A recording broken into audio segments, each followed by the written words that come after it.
And I quote, "From Korea to Afghanistan and every conflict in between, I have fought whomever my country has ordered me to fight. For 50 years in 64 countries, I have sought and destroyed the enemies of my country, whether they be called communists or terrorists, wherever they hide." Today we're talking about Billy Waugh, aka the Godfather of the Green Berets. Now I'm here to tell you the story about Billy Waugh, but we have to get one thing very clear right out of the gate. Whether you want to admit it or not, everybody wants to be cool. I want to be cool, you want to be cool, but none of us will ever be as cool as Billy Waugh showing off his integrally suppressed MP5 at the age of 72 while he was actively hunting Osama bin Laden. Fuck Bin Laden. And full transparency, this is usually the part of the video where I have a cool monologue lined up that's designed to hook you and draw you into this story, but today I'm just going to read you this old man's rap sheet. One of the only men to ever jump out of a plane with a nuclear warhead strapped to his body. He is a pioneer of halo jumping. His awards are as follows: 1 Silver Star, 4 Bronze Stars with V device, 4 Army Commendation Medals, 14 Air Medals, 2 Combat Infantry Badges, and 8 Purple Hearts. But I'm not done yet. Airplane crashes survived. 2 Helicopter crashes survived. 3 Number of enemies killed in combat unknown. Number of missions completed redacted. The unclassified men of note that he has hunted: Edwin P. Wilson, General Giap, Osama bin Laden, and probably the most notorious terrorist of all time, Carlos the Jackal. Decades in operation: 5. Countries he's operated in: 64. Number of times that he was captured by the enemy: 0. And we're going to get to it right after a word from our sponsor. Nicholas, what is this? That's the new CMMG BR4. When did you get it? I've had it. Nice recovery. No, I would have remembered something like this. Okay, fine. I just got it, but I had to because it's the only one they Cerakoted to look like a Busch Light can. So you got a new toy. What do I get? I mean, what do you want? I don't know. I'll do some shopping and I'll let you know. So have fun with the ad. Mayday! Mayday! This video is brought to you by Delete Me, okay? Super simple business model. You give them money, they turn around and they make sure that online data brokers are not selling your personal information online. Okay, here's the deal. Pretty much anytime you use a free service on the internet and you click that little box that says, "I agree to the terms and conditions," you've basically just agreed to allow them to harvest as much of your personal information as humanly possible. They then turn around and sell that to online data brokers, and that's how they can afford to offer you a free service. But when you have Delete Me, they go and they monitor all of these online data brokers for your personal information, and then if they find it, they submit all the opt-out forms on your behalf, so they have to take down and stop selling that information. So when you buy Delete Me, you're not actually buying anything, you're just buying your way out of all the negative consequences of all the free shit that you've already gotten. And because they continue to monitor those data brokers, you're buying yourself out of all the future negative consequences of all the free shit that you haven't even gotten yet. So if you want to give Delete Me a try, there's going to be a link and a discount code down below. Let's get back to the video. All right, our story begins in Bastrop, Texas on December 1st, 1929, when a beautiful, adorable little baby boy named Billy Waugh is brought into the world. Which should be unsurprising at this point because it feels like every single badass we cover on this channel either has bad eyesight and has to con their way into the military, or they're born in Texas for some reason. Either way, like all the other war heroes from World War II, he was born during or right after the Great Depression, grew up in extreme poverty down in Texas. At the age of 10, Billy's father passes away from liver cirrhosis, and from that point on, he begins working 3 jobs to help his mother put food on the table because she's only a substitute teacher. He's stocking groceries at the local grocery store, he's a paper boy, and he's running the concession stand at the local movie theater. As I'm sure you can imagine, under these circumstances, he matures very quickly for his age, and on top of that, he's also very intelligent, having straight A's the entire time he's in school. Several years later, when Billy's 12 years old, seemingly on a random Sunday in December of 1941, while he's working the concession stand at his local movie theater, the sheriff barges in and orders the person running the projector to cut the movie off and turn the lights on. The local sheriff then gets up on stage in front of the movie screen and addresses the entire theater, informing them that America has just been attacked at Pearl Harbor by the Empire of Japan, and he doesn't know what's going to happen next. You gotta remember, this is 1941 and news travels slowly. Nobody really knows what's going on. All they know is that America is under attack, and because of that, his local sheriff plans for the worst. He tells them that at any given moment, men with guns could begin parachuting out of the sky to attack them, or planes could start flying overhead and begin bombing American cities. Because of this, the local sheriff orders everybody to go home, lock your doors, turn the lights off, and cover your windows with sheets to not be an identifiable target for an overhead enemy plane. Hearing this, all the people funnel out of the movie theater. Billy stays for a little bit, closes down the concession stand, helps close down the the movie theater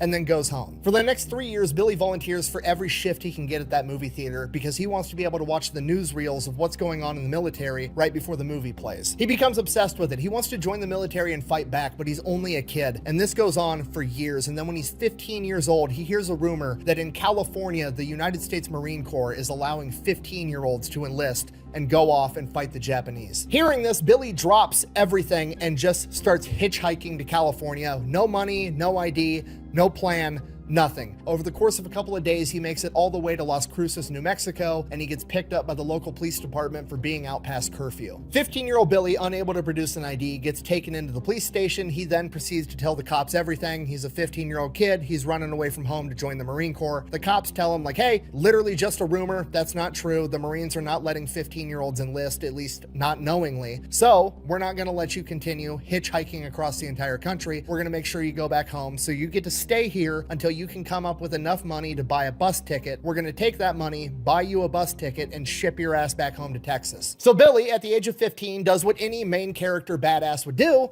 He calls mom, begs mom to send him money. She agrees that she's going to wire money to the police department, but only if he promises her that he is going to finish high school, and he reluctantly agrees, gets the bus ticket, goes back home. So Billy goes right back to doing what he was doing. He's working at the movie theater, and around this point in time, the newsreels start showing a new Army unit that they've come up with, an Army airborne unit where paratroopers are going to jump out of planes into enemy territory and fight the enemy from within, and Billy becomes obsessed. He wants to be a paratrooper more than anything. When Billy's not in school and he's not working, he's reading about being a paratrooper, and he finds out that the most important, most unique part of a paratrooper's kit is the unique jump boots that they use, and he wants a pair more than anything. So he starts slowly saving up nickels and dimes, whatever money he can get, until he can go off and buy his very own pair of paratrooper boots. And this goes on for years. He lives up to his word, fulfilling his promise to his mom. He does graduate high school with a 4.0 and then immediately enlists in the United States Army to become a paratrooper. And he does exactly that. He becomes a paratrooper, gets attached to the 82nd Airborne Division out of Fort Bragg.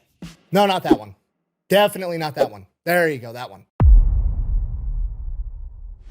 Now, by the time Billy gets through training and is actually out in the Army, World War II is over. There's no prospects of going to combat on the horizon, and he kind of hates it the entire time. It's basically like work out in the morning, clean your guns, maintenance cars in the motor pool, doing a bunch of stuff that isn't being out in combat, so Billy absolutely hates it. And this goes on for years, and right as Billy's contract's about to be up and he has to decide whether he's going to re-enlist or not, the Korean War kicks off, so Billy re-enlists for another 3 years just at the prospect of potentially getting to go off into combat. And Billy gets just that. He goes over to Korea as a private first class, fights through the entire war, and by the time the Korean War is over, he is a sergeant first class, which is a pretty rapid ascend through the ranks. Reflecting on his time in the Korean War, he said, and I quote, "I didn't like the Army at all until I got my first taste of combat in Korea. For the first time in my military life, I felt completely at home." After the Korean War, Billy gets orders that he's going to be stationed in Augsburg, Germany, so he starts making his way there, and as he's making his way there, he boards a train to go into Germany, and on that train, there's a couple of sergeants, and these sergeants have a weird patch that he's never seen before. It's an airborne patch. There's only a couple of airborne units, and it's weird that he's never seen this one before. It's this red shield with a plane and a parachuter jumping out the bottom of it. So he goes up and asks the sergeants, like, hey, what unit is this? I've never even heard of you guys. At first, they're kind of being secretive, but over the course of this train ride, Billy keeps prying at him, and eventually they tell him that they're part of a new secret unit that just got formed called the 10th Special Forces. And this is America's first official Special Forces unit that would eventually grow and become what we know today as the Green Berets. And the reason they were called the 10th Special Forces is because they were so secretive that if anybody did ever find out about them,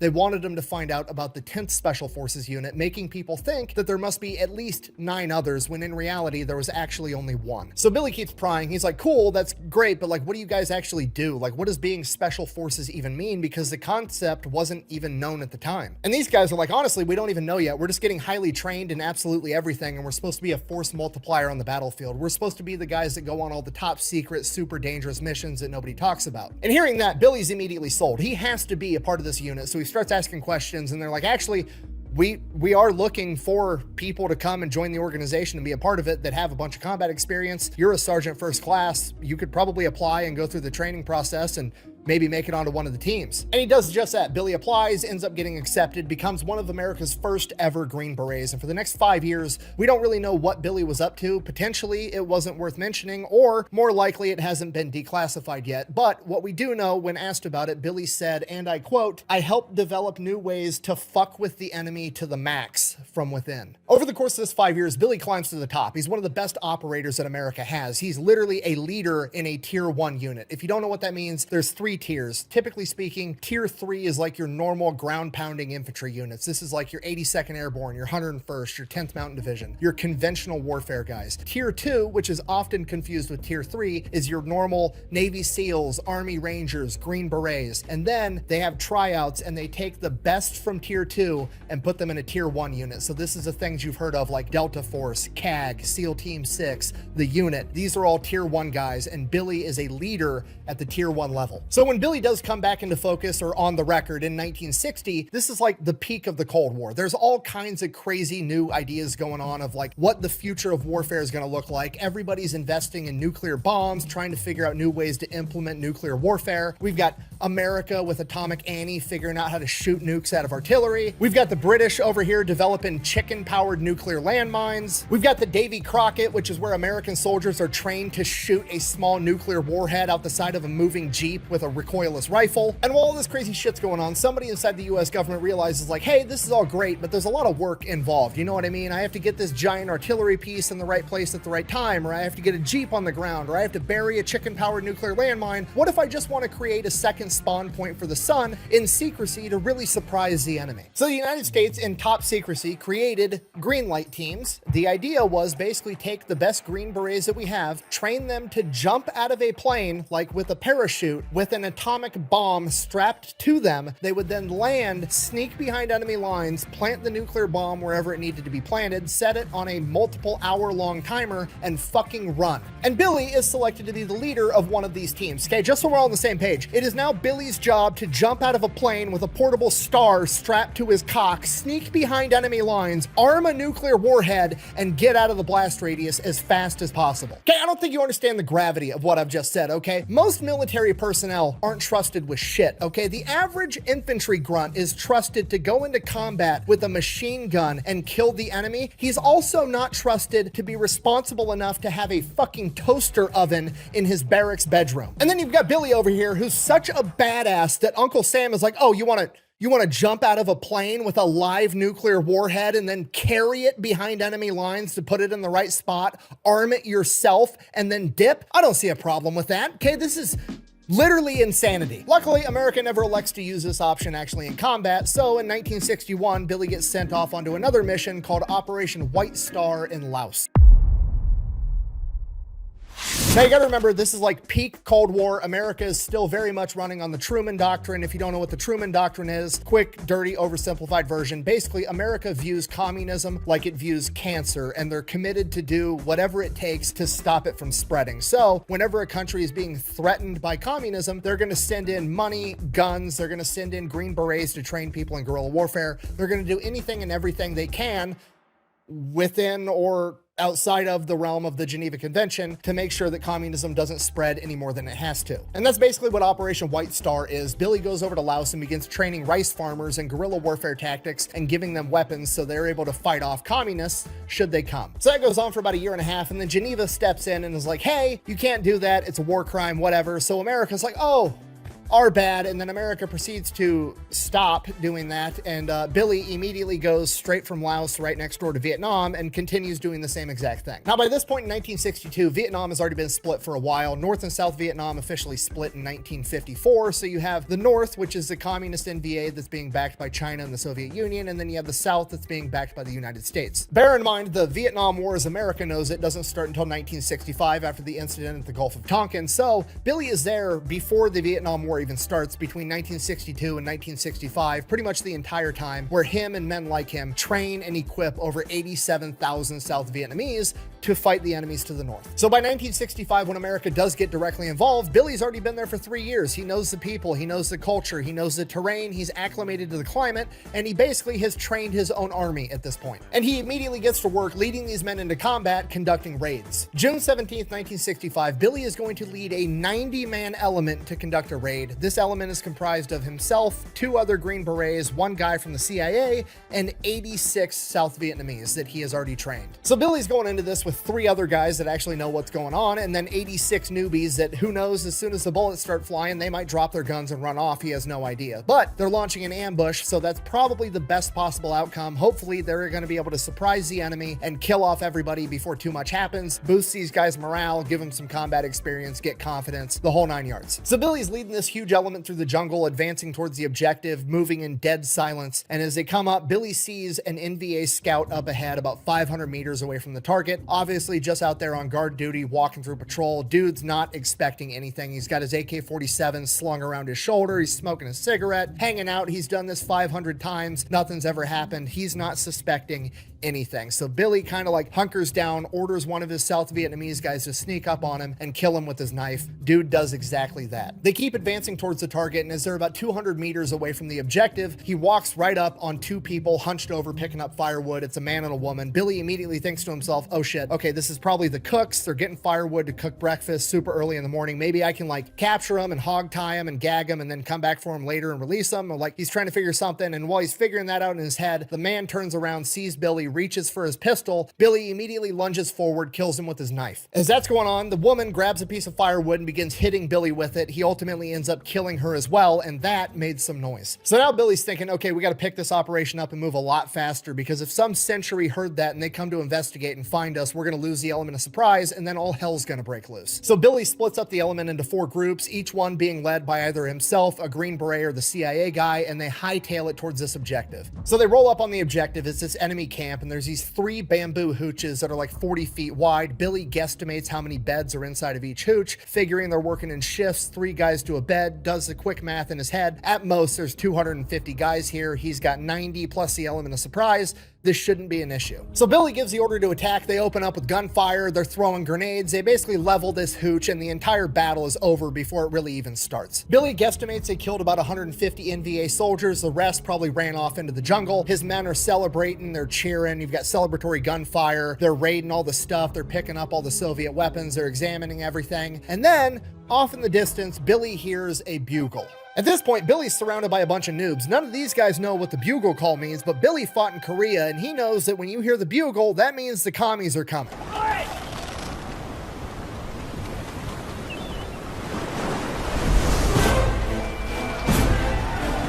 Time to go. What Billy didn't realize is this wasn't just a single camp out in the jungle with 3 hooches in it. It was one of about 12 camps of 3 hooches, all in close proximity to each other, and Billy's taken out 1 of 12, meaning that it wasn't 250 men there, it was like 3,000. Billy has all this run through his head in the matter of a second, has his oh fuck moment, pulls out his flare gun, fires a flare up into the sky, which all of his men know is the signal to retreat back to the rallying point, which is an old cemetery about 650 meters away. It's on top of a hill, so they're going to have the high ground, some cover, and that's where their comms equipment are, so they're going to be able to call in airstrikes. It's the only chance they have of surviving this. As soon as Billy fires a flare, everybody kind of looks at him like, what the fuck's going on? And then immediately machine gun fire opens up and green tracer rounds are flying everywhere, and they all take off running back into the jungle, headed towards that cemetery. At this point, it's complete chaos. Everybody's running off into the jungle in different directions. It's essentially every man for himself. So Billy's running through the jungle. The enemy's about 100 meters behind him, shooting at him, and he's dodging all the bullets through nothing but luck, and he gets to within 150 meters of the cemetery, which is great, but the problem is the last 150 meters between him and the cemetery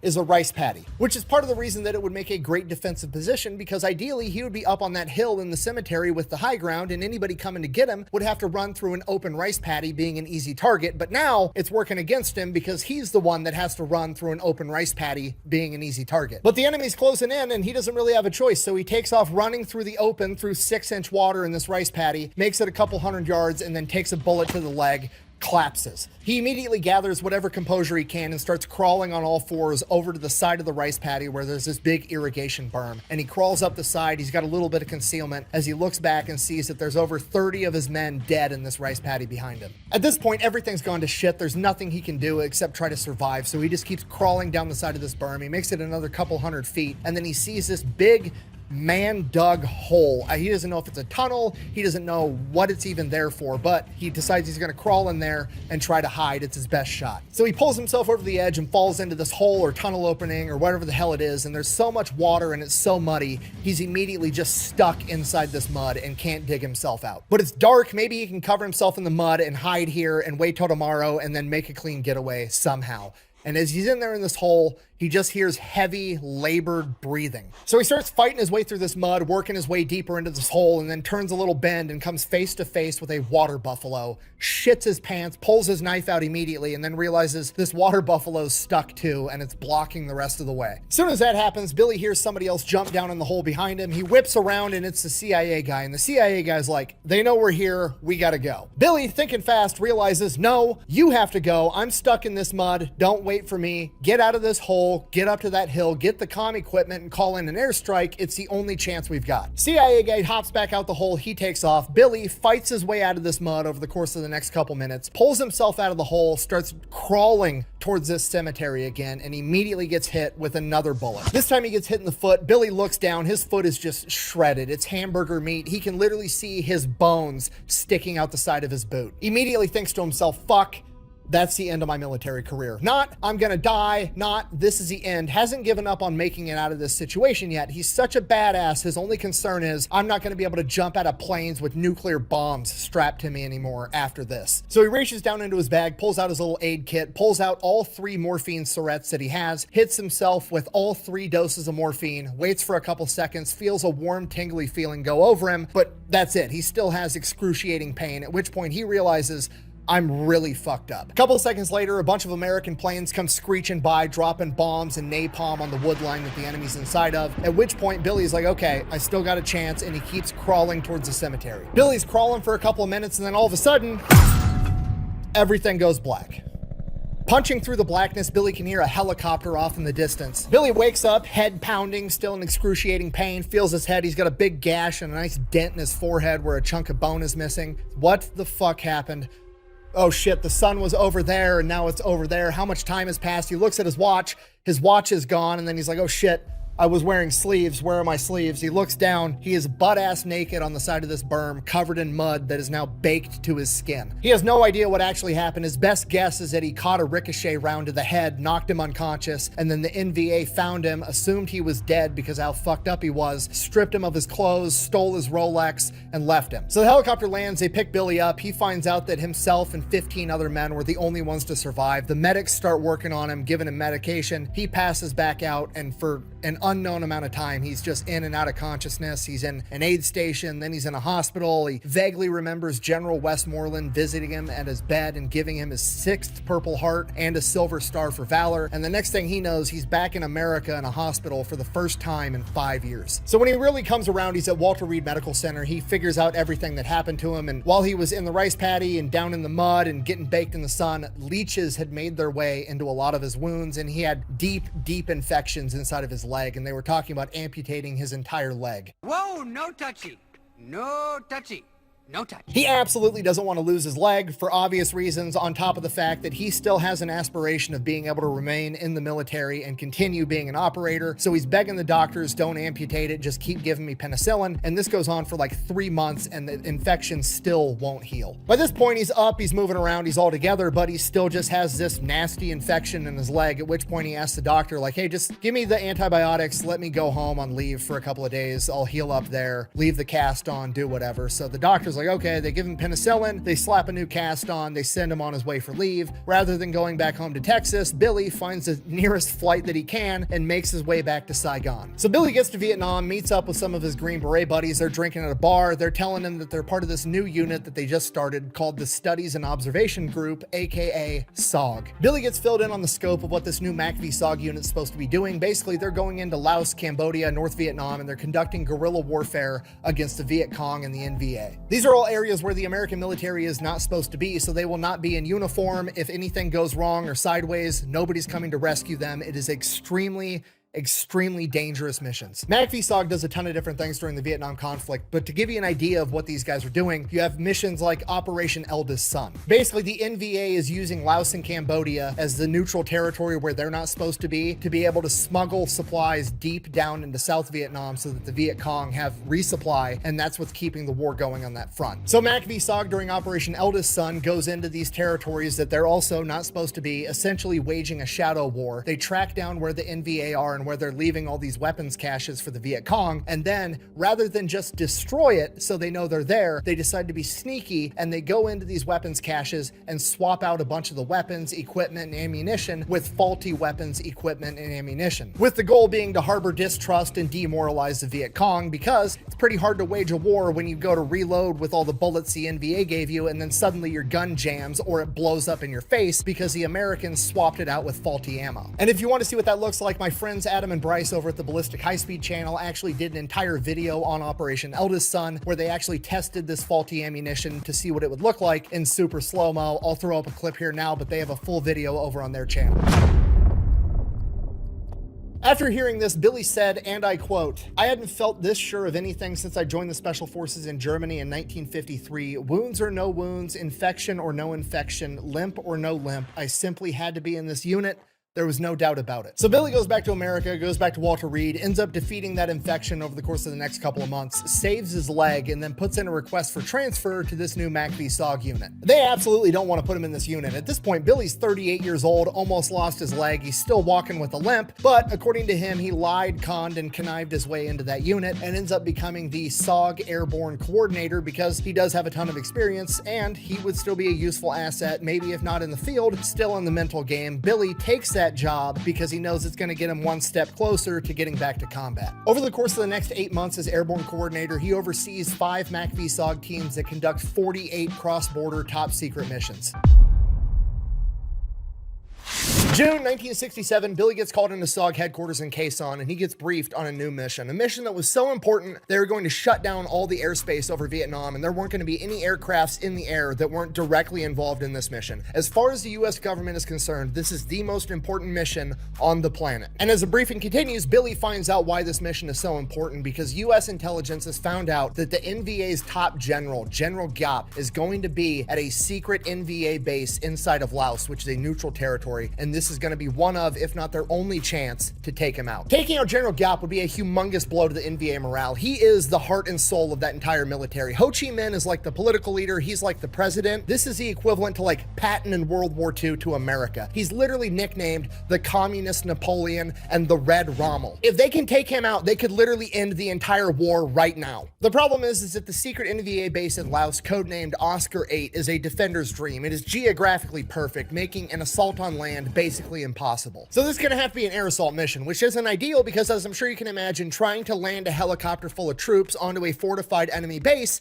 isn't a good idea either, but it's the best one we've got. So the plan is they're gonna send in a bunch of B-52s. They're gonna drop 945 bombs on this base. And then as soon as that bombing run is done, 2 Marine helicopter gunships are gonna come in and do strafing runs on the base. From there, we're gonna bring in the transport helicopters with like 50 SOG guys in one big hatchet force. And they're gonna be supported overhead by F-4 Phantoms and Sky Raiders. And once these guys draw all the attention, we're gonna send in 2 more helicopters on the other side of the base with 2 9-man SOG teams. And their entire objective is to figure out where they're hiding General Giap and take him out. And while all this is going on, Billy, the airborne coordinator for SOG, is gonna be up above Oscar 8 in a little tiny Cessna plane, being the eyes in the sky for the men on the ground and reporting back to base. The next morning at 6 a.m., Billy is already up over Oscar 8 doing laps around it, getting a lay of the land, and 9 B-52s take off as they make their way over to Oscar 8 to do their bombing run. Billy's watching as the B-52s approach, and he sees the enemy uncover all of their anti-aircraft guns that are on the ridge overlooking Oscar 8 that they did not know were there. The anti-aircraft guns open up on the B-52s, but the B-52s are so high they barely even notice, continue their bombing run as planned, dropping 945 bombs directly on top of this base. But Billy is still having his oh fuck moment, because while it's not a problem for the B-52s, it is absolutely going to be a problem for the helicopters that are coming in much lower than the B-52s were. And those helicopters are coming in like 2 minutes. So Billy gets on his radio, abort mission, abort, pull back now.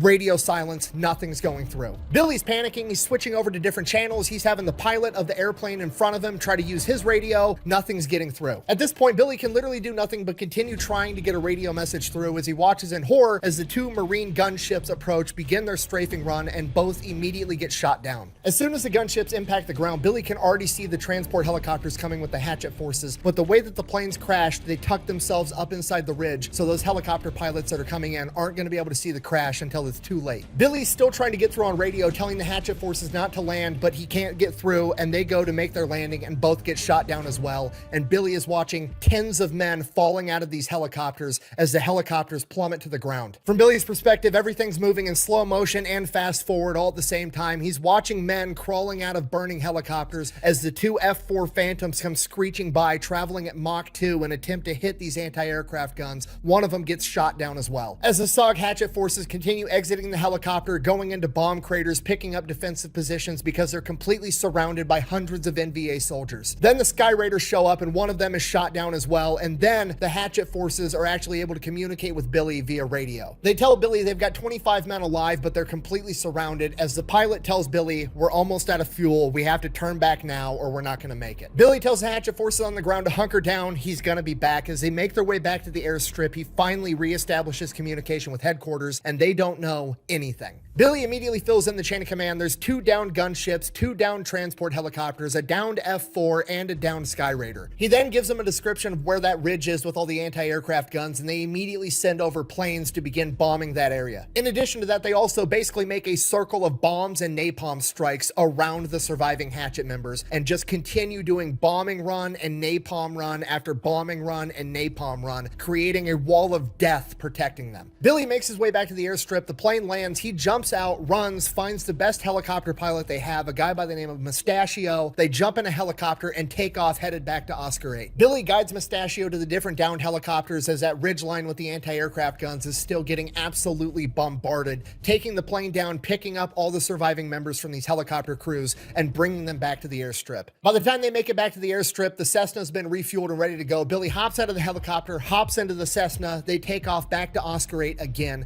The only surviving members on the ground are the members of the hatchet forces that are being pinned down by hundreds of NVA soldiers, but at least the anti-aircraft guns have been completely obliterated. By this point, Billy's overhead, but the sun's already going down and they're not going to be able to get helicopters on the ground in the dark with hundreds of enemy soldiers surrounding them. So the hatchet members are just going to have to fight all through the night as they call in C-130 Spectre gunships to give fire support. The Spectre gunships, the bombing runs and the napalm runs continue to protect these guys all through the night while Billy is constantly flying overhead in his Cessna, observing everything. At first light the next day, they bring in 4 transport helicopters, landing them in the bomb craters next to the bomb crater that they're inside of, picking up the surviving hatchet force members. They get back to the airfield, they do a head count, and there's still 24 men that are missing in action. For the next 4 days, Billy and the rescue crews canvass the entire area looking for any sign of these men so that they could go down and rescue them, and for days they don't see anything. And on the 4th day, as they're flying over, Billy spots a bright red rescue panel. They pivot, shift the plane to fly closer, and it's actually sitting on top of a SOG member's chest. As they get closer, the SOG member raises his arm, giving the thumbs up,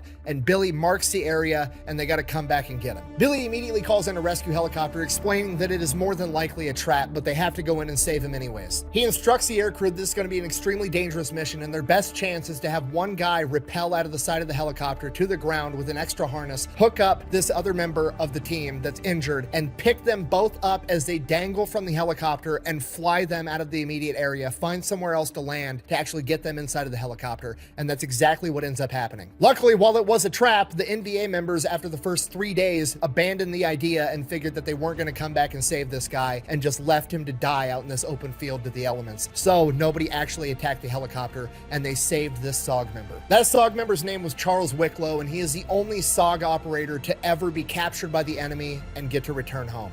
This gave Billy hope that there might still be more men out there, and he continued to canvass that area for 5 more days, finding nothing, not even a trace.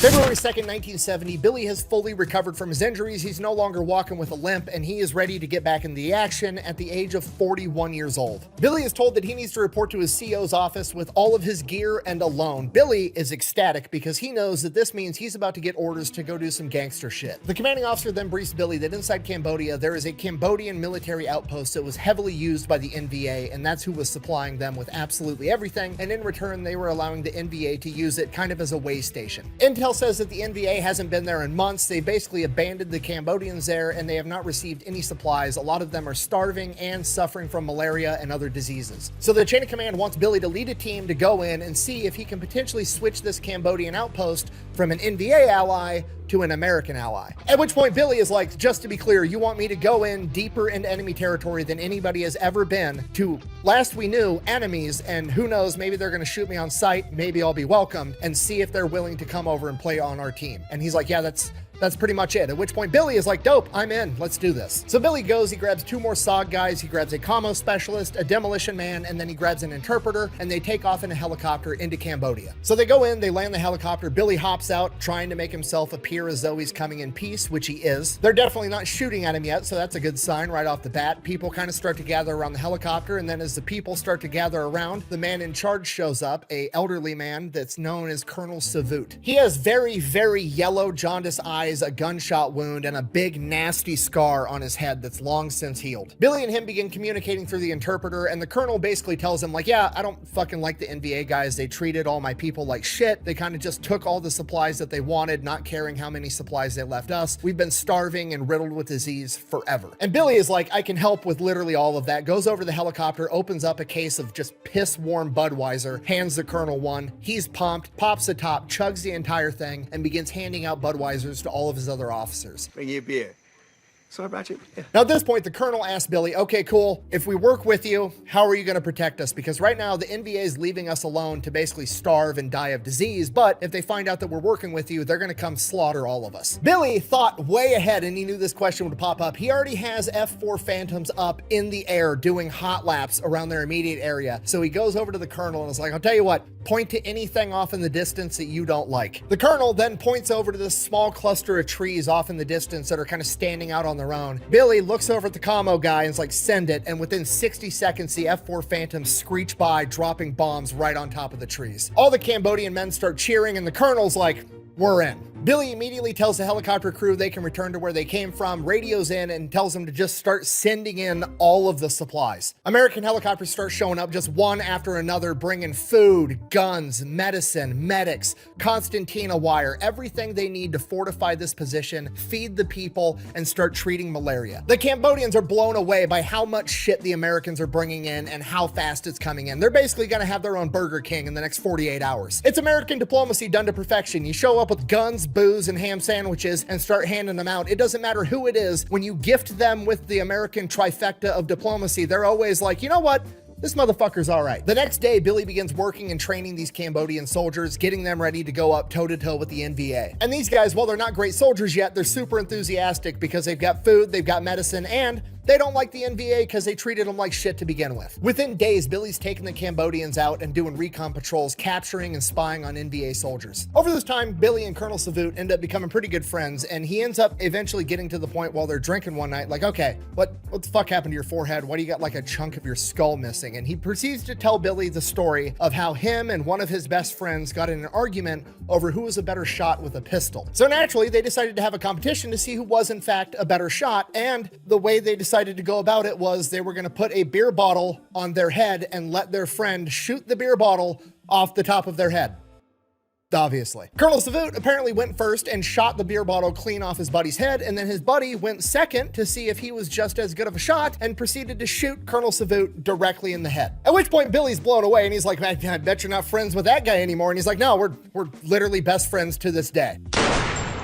Sorry, I thought you were a deer. At which point Billy's like, all right, I'm gonna go keep conducting raids now. Bye-bye. So SOG and the Cambodians continue to harass the NVA, and then on March 1st, one of the SOG operatives that was leading a team of Cambodians actually gets injured in combat. Cambodians get this guy back to the base, and Billy has to get this guy out to a real hospital as soon as possible. So he hops on the radio and he sends out a transmission just trying to pick up any nearby friendly aircraft. Luckily enough, an American plane responds. He's like, hey, what's up? Billy's like, I've got a medevac going on right now. Can you help out with that? He's like, yeah, I'm just on a milk run. I'm delivering supplies, but I have standing orders that I can help with any medevac, period. Where are you? Now remember, Billy is inside of Cambodia. Americans are not supposed to be inside of Cambodia at this point. This is all top secret shit. So Billy, not wanting to say I'm in Cambodia over the open radio waves, is like, I'm 32 kilometers directly west of Duck Ho, and Duck Ho is like right on the Vietnam-Cambodian border. And the pilot's like, dope, I'm on my way. Apparently not realizing that that would put him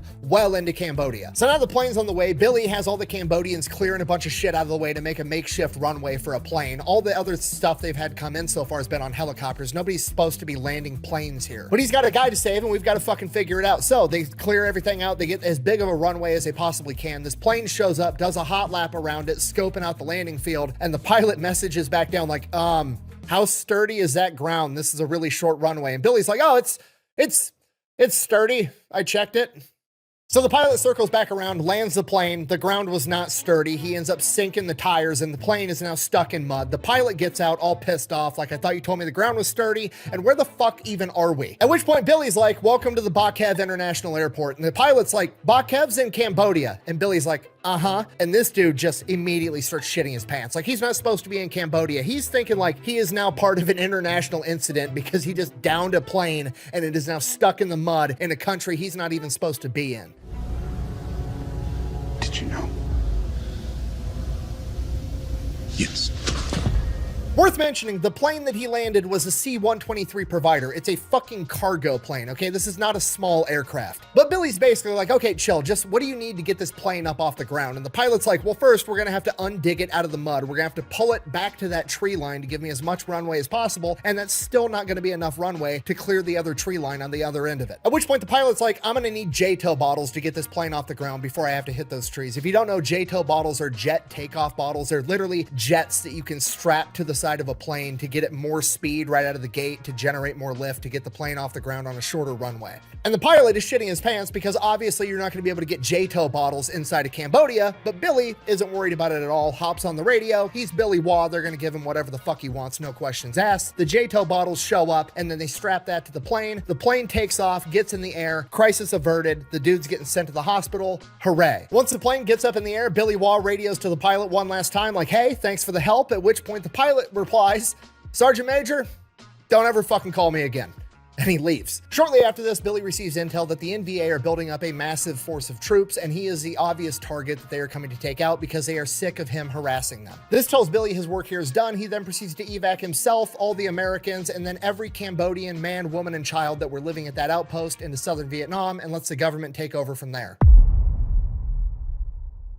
All right, 1971. At this point during the Vietnam War, helicopter losses are becoming insurmountable. They're losing so many men and so many helicopters in helicopter crashes, helicopters getting shot down. They need to figure out a different way to get soldiers onto the battlefield in the right location, deep in enemy territory that doesn't rely on helicopters. And Billy Waugh is one of the main dudes helping to pioneer this new strategy. And this eventually evolves into what we know today as halo jumping, high altitude, low opening. And what that means is it's different than normal airborne operations, right? When you see a normal airborne operation, you see that when the soldier jumps out of the plane, he then has a rope that's connected to his parachute, and once that rope reaches its end, it automatically pulls the parachute open for him, and then he drifts to the ground. Halo jumping is exactly what it sounds like. The plane is going to be much higher at a higher altitude, high altitude, low opening, and then you're going to free fall without a static line. You're going to keep track of your own altitude, and then you're going to pull your parachute at the last possible minute to get it open and keep you from splattering all over the ground. And this is still the technique that's used by special forces to this day to get somebody deep into enemy territory unnoticed. And not only does as Billy helped pioneer this technique, he is the first man to ever halo jump into combat on November 28, 1970, when he jumped into Laos. From there, Billy is in theater conducting multiple halo jump operations until SOG is eventually disbanded on May 1st, 1972. SOG ends up getting disbanded because obviously back home, the Vietnam War as a whole is very unpopular. Dealing with that unpopularity back home,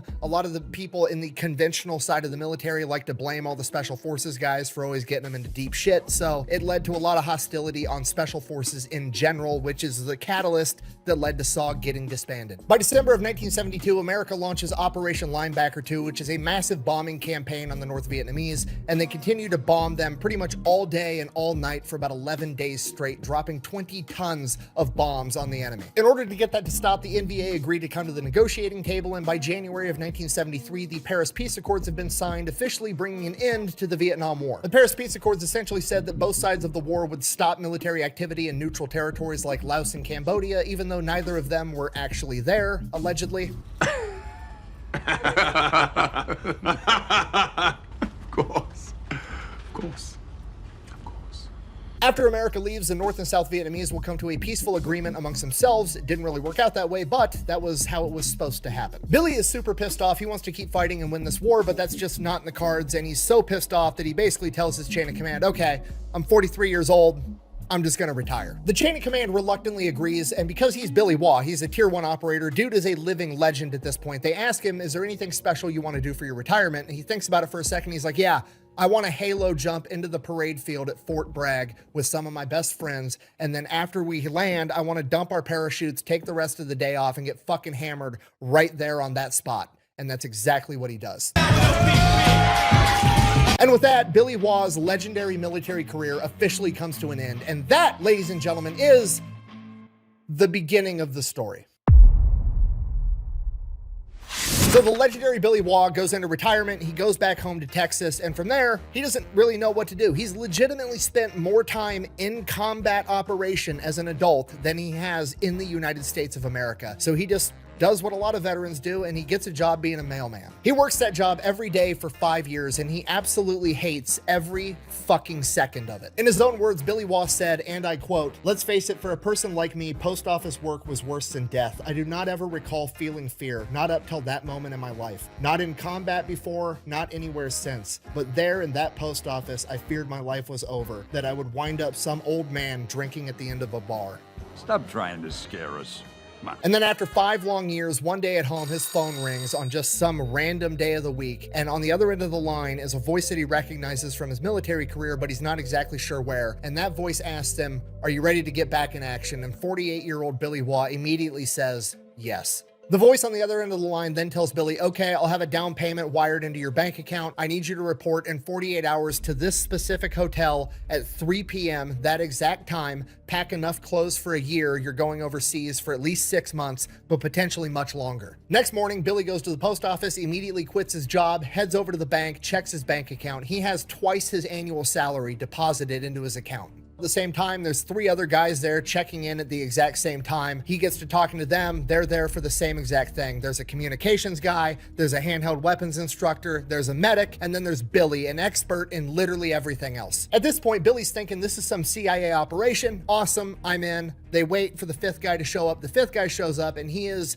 the lawyer of the client that they are now working for. The lawyer then informs them they are all going to be going to Libya, where they're going to be training men and consulting for Muammar Gaddafi. At this point, alarm bells are going off in Billy's head. This is definitely not a CIA operation. The CIA is against Gaddafi at this point. He's sponsoring terrorism all over the world. America is not trying to help this guy out. Who the fuck are these people? Why do they want Billy to go help this guy? This is not a state-funded operation. So Billy starts asking questions. He is assured by the lawyer that everything is above board. They're not doing anything illegal. Billy asks who the client is, and the client is Edwin P. Wilson, a former CIA operative. This guy was later put on trial for illegally running guns to Libya and other hostile governments to America. During those trials, multiple key witnesses that were testifying against him mysteriously wound up dead. One guy died in a bar fight. Another guy died in a boating accident when his boat mysteriously exploded. So Billy, not buying that this was all above board, makes some calls to his contacts at the CIA, and the CIA is like, yeah, we don't have any operations going on in Libya right now. What the fuck are you talking about? Then Billy gets a return call from some voice he doesn't recognize, some guy he doesn't know, that asks him to meet up at a restaurant in Arlington, and Billy agrees. He goes there. The guy identifies himself as working for the CIA, shows his badge, shows all his credentials. Billy's satisfied that this guy does in fact work for the CIA. Pat, the CIA guy, then explains the whole situation, that this is not a CIA-funded operation, but the CIA would like Billy to work for them. The CIA is keeping an eye not only on Gaddafi, but on Edwin P. Wilson as well, and they want Billy to go in and be their eyes and ears on the ground. He also gives Billy a camera and tells him to take pictures of any sensitive military equipment that he comes across going to all the bases in Libya. Billy then goes and does that for 2 years, constantly reporting back intel and pictures to the CIA, giving them information that would eventually lead up to Edwin P. Wilson getting convicted.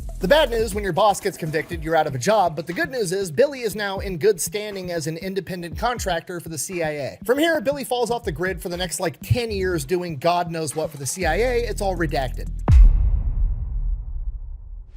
So the next time we know what Billy's actually up to is in 1991, when at the age of 63, he is sent to Khartoum, Sudan, aka K-Town. Now, K-Town in the 1990s is basically Mos Eisley from Star Wars. You will never find a more wretched hive of scum and villainy. Simply put, this is the real-world location where all the Bond villains hang out. And one of the new up-and-comers is a religious fanatic that's forming a new terrorist organization known as Al-Qaeda, and that guy's name is Osama bin Laden. Also worth mentioning, inside the CIA, nobody wants this job working in K-Town because it's in Sudan, it's hot as fuck, it's super dangerous, and if you're a white guy, you stick out like a sore thumb.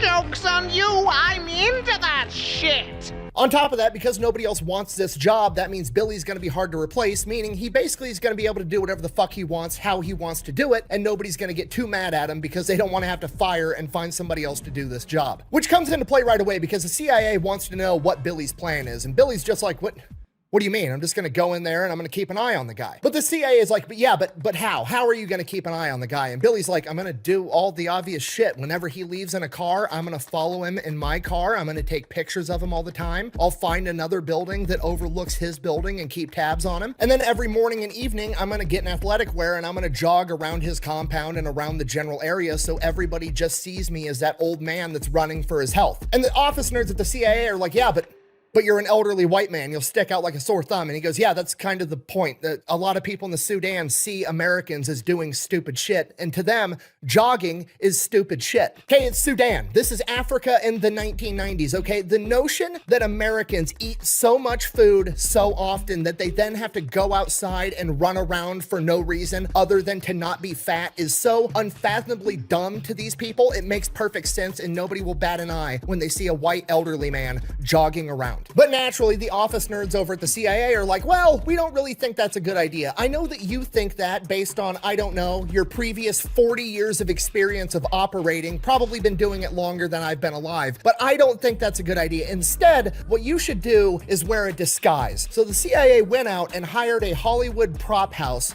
to make Billy a rubber disguise. So they give this mask to Billy. This mask is like from here up so that the neck and face match for skin tone, and he has gloves as well. And since he's in Africa, he is now going to be portraying a black man. And Billy is like, blackface, you want me to do blackface while I spy on a terrorist? I don't believe you people. Huh? What do you mean, you people?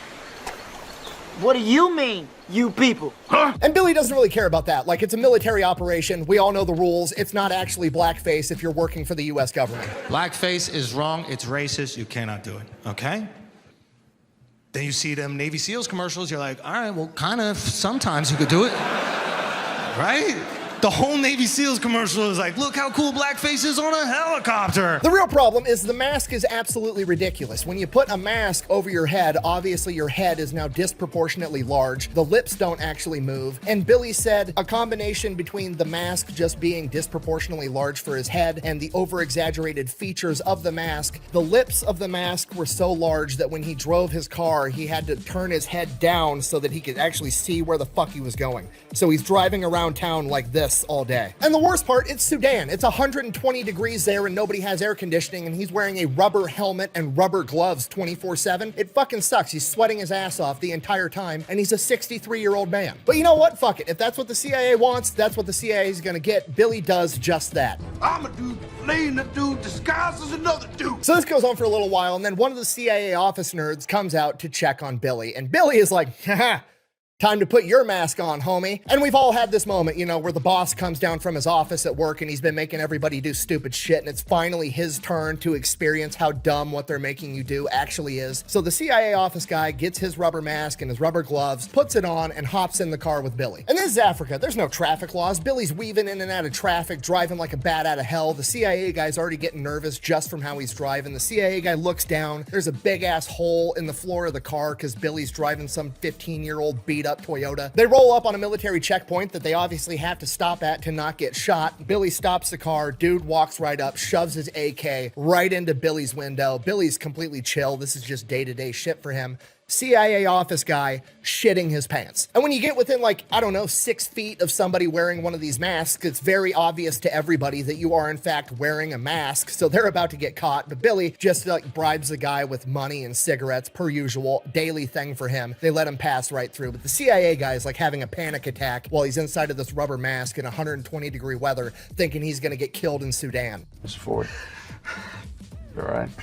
I had no idea. All that combined with Billy continuing to drive like a bat out of hell, he ends up getting his CIA handler to puke inside of this rubber mask and is just like, can't take it off, man. We don't want to blow our cover, right? So he just lets this dude bake inside this rubber mask with his own vomit in 120-degree desert heat. So Billy continues, shows him everything he needs to see. This dude's just having the worst time of his life, takes him back, drops him off. And yeah, Billy didn't have to wear the mask after that anymore. So now Billy gets to do this job the way he actually wants to do it. And he proceeds to just be a stone cold gangster about it the entire time, right? He's a 63-year-old man that's been operating for 40 years. He doesn't give a fuck about anything. He's jogging around bin Laden's compound every single morning. He says he gets within like 10 feet of them on multiple occasions, almost weekly at this point. He's tailing their cars wherever they go. Bin Laden's got like 10 bodyguards with him at all times. At one point, Billy's tailing bin Laden's Mercedes in his car, and as he's following, one of the guards in the back seat turns around and notices Billy is right behind him and lifts up his AK and points it at him. Billy doesn't even flinch,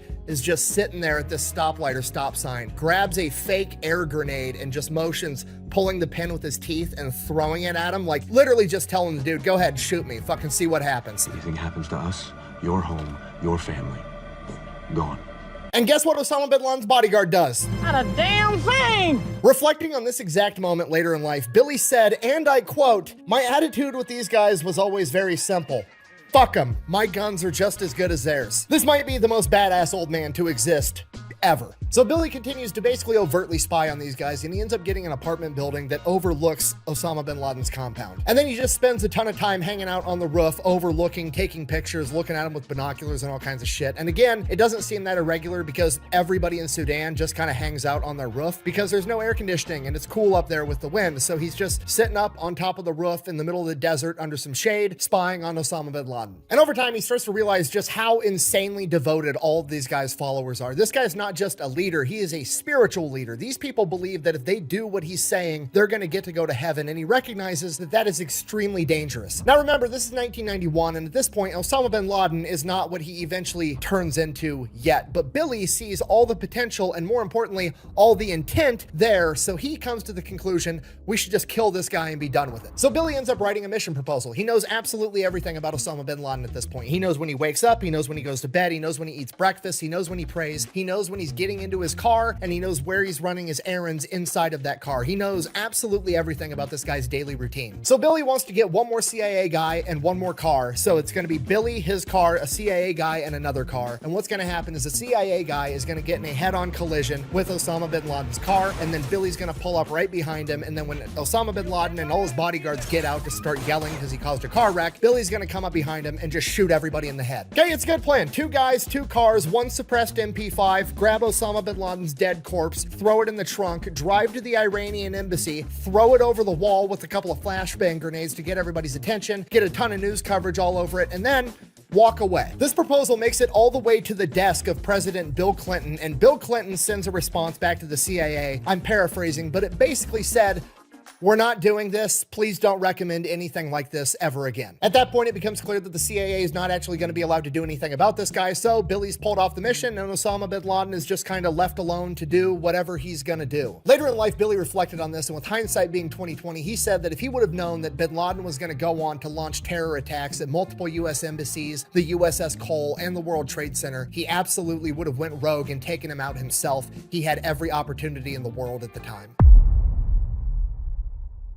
All right, 1993, Billy gets called in for a top secret gamma level mission. I didn't know what gamma level mission meant. Apparently it just means like super duper top secret. International intelligence organizations have picked up a phone call that Carlos the Jackal wants a new bodyguard and is being sent one. Now, if you don't know, in 1993, Carlos the Jackal is the most notorious terrorist of all time. He's conducted pretty much every flavor of terrorism that there is, from bombings to shootings, assassinations, hostage situations, all of them, and he's done it all over the world. So pretty much every first world country wants to get a hold of this guy. The problem is that he's been off the grid for like a decade, and a lot of people actually believe that he's dead. So in order to take down Carlos the Jackal, they're going to have to go in and prove that he's actually even alive. And in order to do that, they're going to have to get up close and personal with a camera to get a clear picture. So in order to do that, they call up the best of the best, 65-year-old Billy Waugh. So they bring Billy in, they brief him, they tell him when and where the security guard is supposed to show up, and surprise, surprise, it's Billy's favorite place, Khartoum, Sudan. So Billy gets into Khartoum, Sudan. He's leading a 4-man surveillance team, and they are tasked with hunting down Carlos the Jackal. They show up at the airport that the bodyguard is flying into, pretending to be businessmen having lunch, and then as they identify the bodyguard, they start following him. He goes out into the parking lot, gets in a white Toyota, they're tailing the guy, they tail him for like 45 minutes, and then suddenly he does more than a camera. Straight from the airport, he goes and finds somebody that's willing to give him driving lessons because he doesn't really know how to drive on the streets in Saudi Arabia. After Billy's confident that he can drive on his own, he then tells the driving instructor like, hey, I think I'm good right now, just let me drive the car around for the rest of the day, you can fuck off. From there, Billy drives to the place that Mugdia is supposed to be, and right across the street there's this restaurant, so Billy goes, he's drinking coffee, he's hanging out, and then he notices that there is a dumpster, and that dumpster has a pretty good shot right at the front door that he believes Ahmad Mugdia is at. So Billy finishes up his lunch, closes out his tab, and then heads over to that dumpster. When nobody's looking, he hops inside the dumpster, whips out his camera, and is just sitting there at the door waiting. After a while, sure enough, a dry cleaner shows up delivering the dry cleaning, and guess who answers the door? Ahmad Mugdia. Billy snaps a bunch of pictures, waits inside the dumpster, dry cleaner drives off, Ahmad shuts the door, Billy waits till nobody's around, hops out of the dumpster, gets in his training car, drives back to the airport, and heads back to America. The pictures then get verified it was in fact Mugdia, and that mission gets handed off to the special forces. Billy did his part.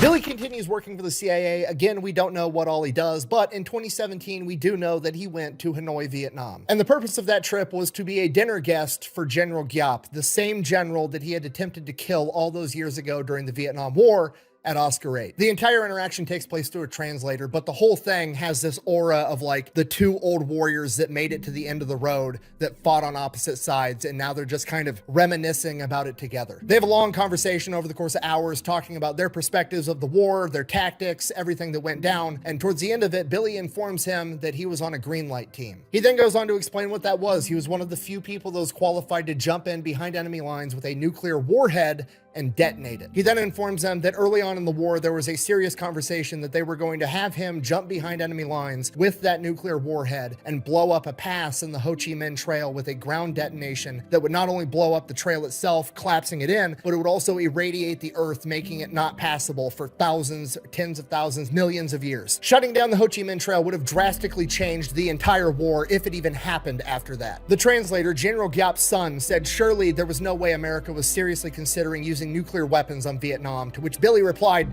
yeah, we were. I was on the team. The only reason America didn't go through with it is because it's basically opening Pandora's box. There's been that line in the sand of nobody uses nuclear weapons ever since they were first used in Japan, and America was worried of who would use nuclear weapons next and why they would be using them. Billy then informs General Giap's son that he actually wishes that America would have went through with it, and General Giap's son is obviously deeply offended, saying, this is my homeland. I'm paraphrasing here, but Billy rebuttals, yeah, it is, but if I could have stopped this war before it started, we could have saved 58,000 of my people and 500,000 of yours. At which point General Giap himself chimes in and says, yeah, but then we may not have won the war. Clearly implying that losing 500,000 men was well worth it if it meant winning in the end. I've thought about this interaction a lot, and there's a lot of different things that you can draw from this very short interaction, but I think the moral of the story here is war is awful, and whoever's willing to do whatever it takes is probably going to be the victor.